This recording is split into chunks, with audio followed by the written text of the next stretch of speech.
I am writing this under an appreciable mental strain, since by tonight I shall be no more.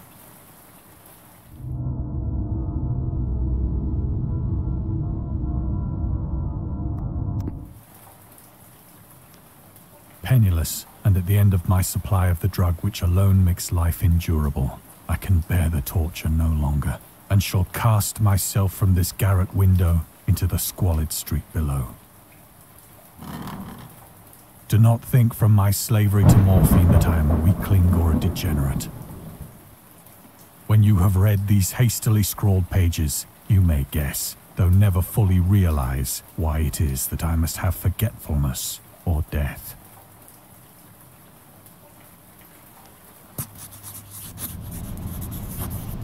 It was in one of the most open and least frequented parts of the broad Pacific that the packet of which I was supercargo fell a victim to the German sea raider.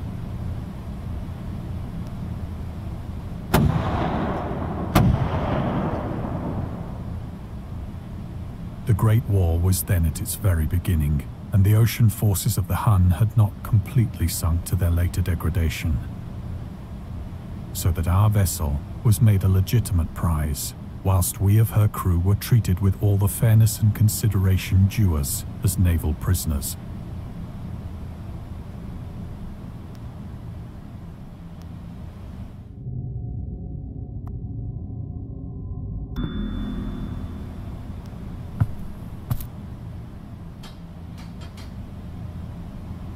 So liberal, indeed, was the discipline of our captors, that 5 days after we were taken, I managed to escape alone in a small boat with water and provisions for a good length of time.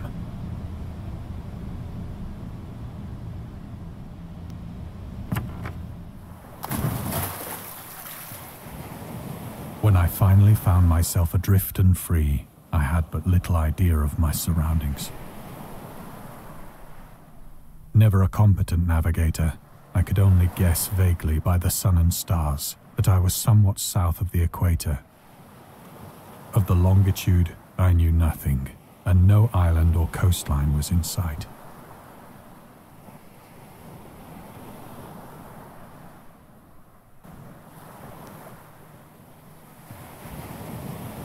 The weather kept fair, and for uncounted days I drifted aimlessly beneath the scorching sun, waiting either for some passing ship or to be cast on the shores of some habitable land.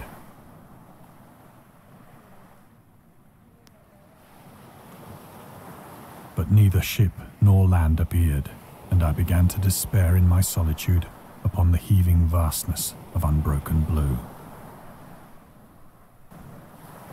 The change happened whilst I slept. Its details I shall never know, for my slumber, though troubled and dream-infested, was continuous.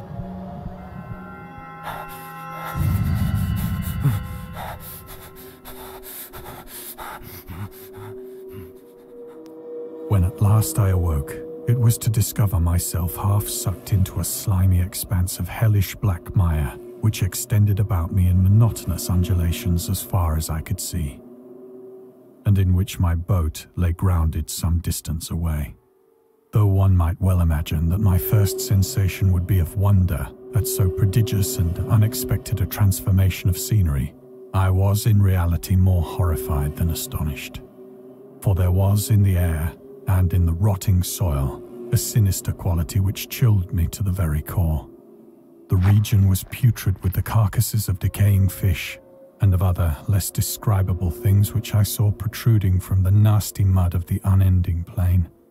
Perhaps I should not hope to convey in mere words the unutterable hideousness that can dwell in absolute silence and barren immensity. There was nothing within hearing and nothing in sight save a vast reach of black slime, yet the very completeness of the stillness and the homogeneity of the landscape oppressed me with a nauseating fear. The sun was blazing down from a sky which seemed to me almost black in its cloudless cruelty, as though reflecting the inky marsh beneath my feet.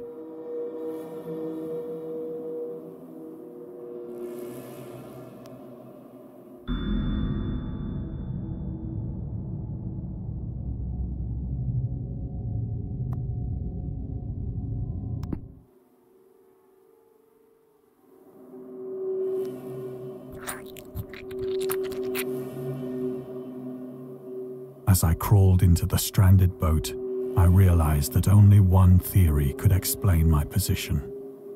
Through some unprecedented volcanic upheaval, a portion of the ocean floor must have been thrown to the surface, exposing regions for which innumerable millions of years had lain hidden under unfathomable watery depths.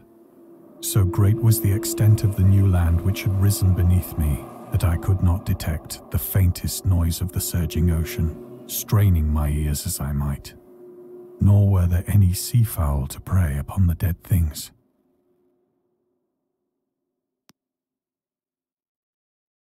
For several hours I sat thinking or brooding in the boat, which lay upon its side and afforded a slight shade as the sun moved across the heavens. As the day progressed, the ground lost some of its stickiness and seemed likely to dry sufficiently for traveling purposes in a short time. That night I slept but little, and the next day I made for myself a pack containing food and water, preparatory to an overland journey in search of the vanished sea and possible rescue.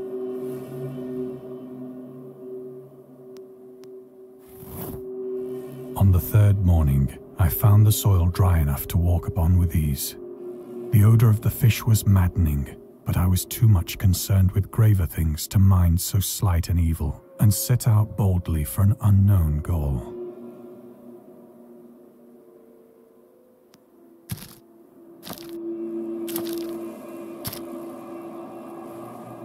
All day I forged steadily westward, guided by a faraway hummock which rose higher than any other elevation on the rolling desert.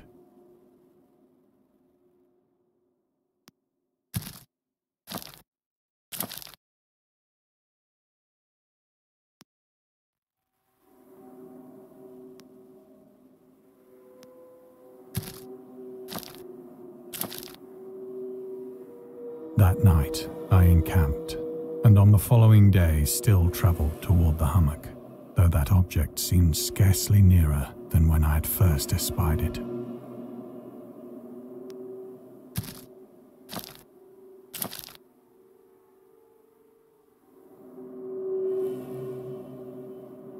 By the fourth evening, I attained the base of the mound, which turned out to be much higher than it had appeared from a distance.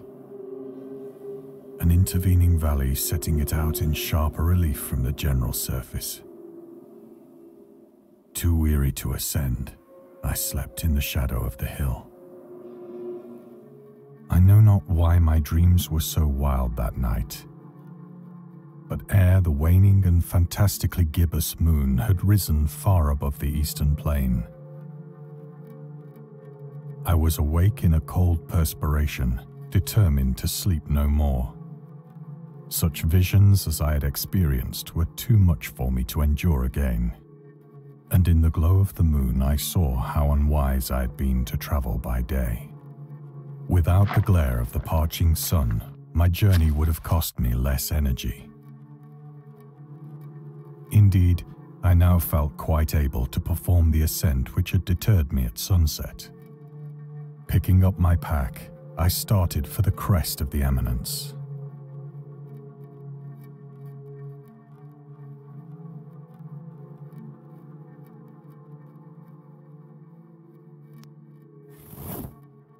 I have said that the unbroken monotony of the rolling plain was a source of vague horror to me. But I think my horror was greater when I gained the summit of the mound and looked down the other side into an immeasurable pit or canyon, whose black recesses the moon had not yet soared high enough to illumine. I felt myself on the edge of the world, peering over the rim into a fathomless chaos of eternal night. Through my terror ran curious reminiscences of Paradise Lost, and of Satan's hideous climb through the unfashioned realms of darkness.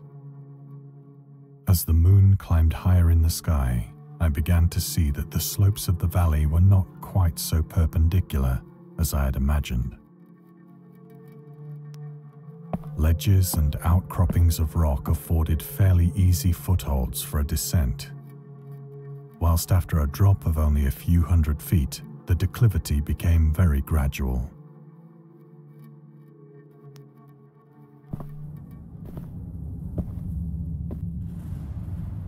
Urged on by an impulse which I cannot definitely analyze, I scrambled with difficulty down the rocks and stood on the gentler slope beneath, gazing into the Stygian deeps where no light had yet penetrated.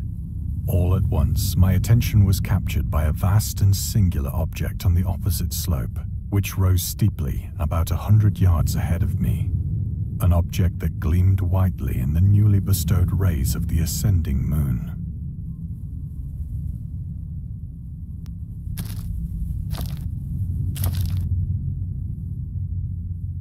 That it was merely a gigantic piece of stone, I soon assured myself. But I was conscious of a distinct impression that its contour and position were not altogether the work of nature.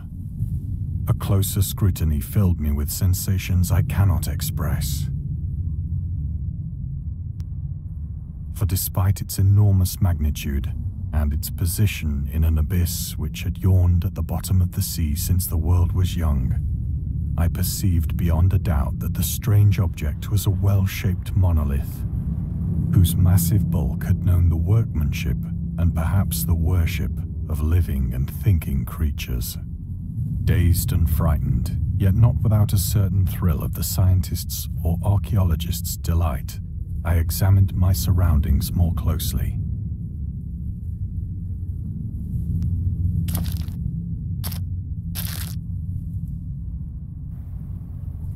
The moon, now near the zenith, shone weirdly and vividly above the towering steeps that hemmed in the chasm, and revealed the fact that a far-flung body of water flowed at the bottom, winding out of sight in both directions and almost lapping my feet as I stood on the slope. Across the chasm, the wavelets washed the base of the Cyclopean monolith, on whose surface I could now trace both inscriptions and crude sculptures.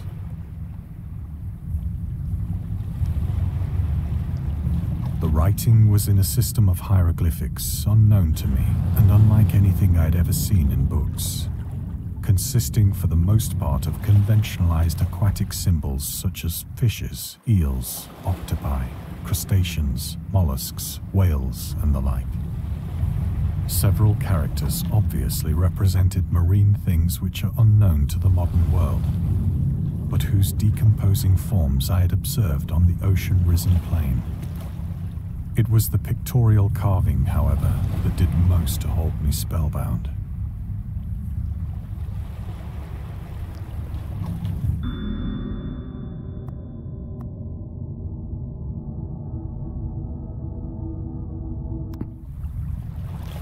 Plainly visible across the intervening water on account of their enormous size were an array of bas-reliefs whose subjects would have excited the envy of a Doré. I think that these things were supposed to depict men, at least a certain sort of men, though the creatures were shown disporting like fishes in the waters of some marine grotto, or paying homage at some monolithic shrine which appeared to be under the waves as well. Of their faces and forms I dare not speak in detail, for the mere remembrance makes me grow faint. Grotesque beyond the imagination of a Poe or a Bulwer. They were damnably human in general outline, despite webbed hands and feet, shockingly wide and flabby lips, glassy, bulging eyes, and other features less pleasant to recall. Curiously enough, they seemed to have been chiseled badly out of proportion with their scenic background, for one of the creatures was shown in the act of killing a whale, represented as but little larger than himself. I remarked, as I say, their grotesqueness and strange size, but in a moment decided that they were merely the imaginary gods of some primitive fishing or seafaring tribe. Some tribe whose last descendant had perished eras before the first ancestor of the Piltdown or Neanderthal man was born.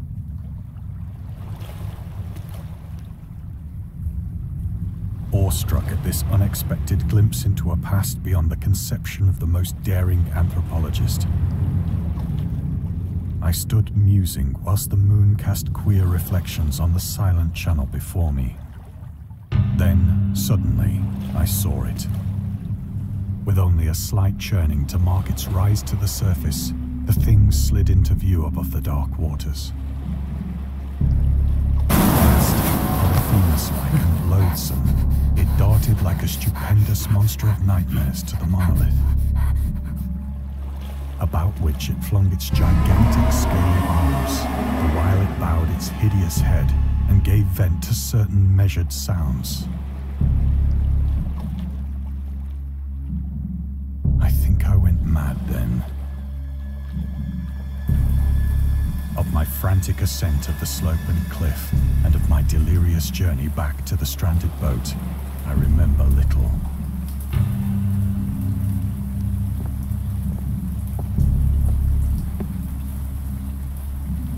I believe I sang a great deal and laughed oddly when I was unable to sing.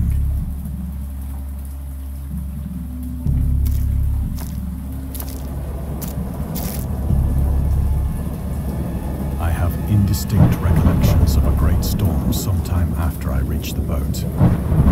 At any rate, I know that I heard pearls of thunder and other tones which nature utters only in her wildest moods.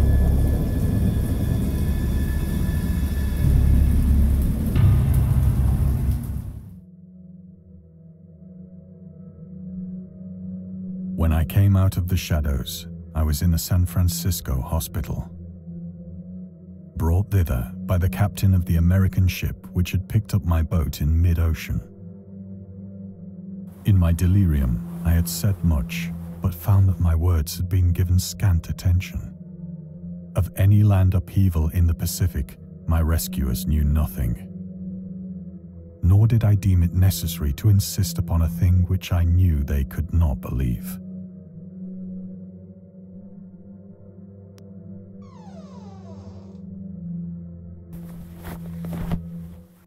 Once I sought out a celebrated ethnologist and amused him with peculiar questions regarding the ancient Philistine legend of Dagon, the fish god.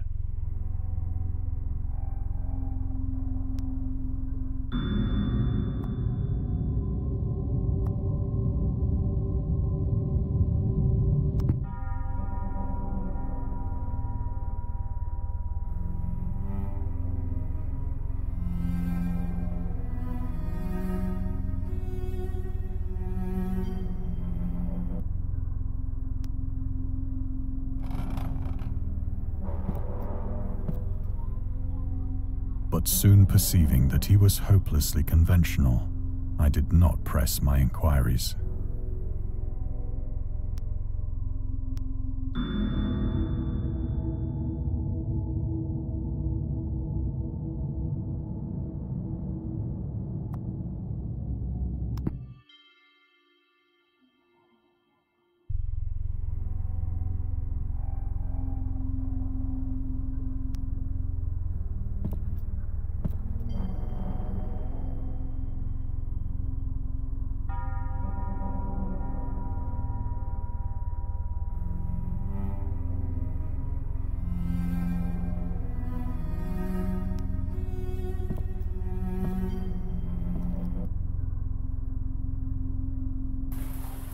It is at night, especially when the moon is gibbous and waning, that I see the thing.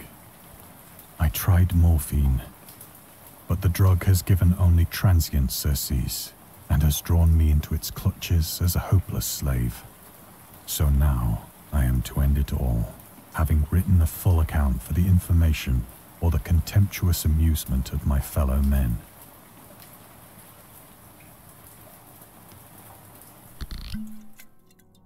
Often, I ask myself if it could not all have been a pure phantasm, a mere freak of fever as I lay sun-stricken and raving in the open boat after my escape from the German man-of-war.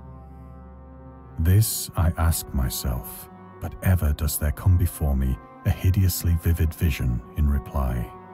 I cannot think of the deep sea without shuddering, at the nameless things that may at this very moment be crawling and floundering on its slimy bed, worshipping their ancient stone idols and carving their own detestable likenesses on submarine obelisks of water-soaked granite. I dream of a day when they may rise above the billows to drag down into their reeking talons the remnants of puny, war-exhausted mankind. Of a day when the land shall sink and the dark ocean shall ascend amidst universal pandemonium.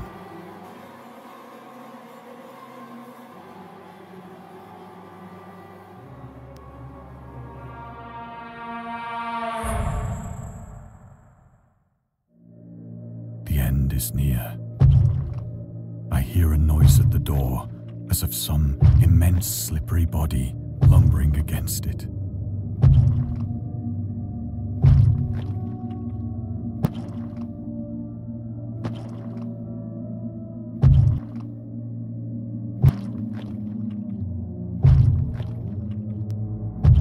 It shall not find me.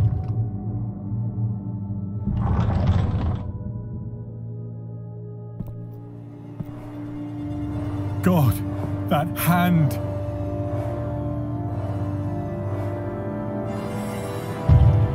The window! The window!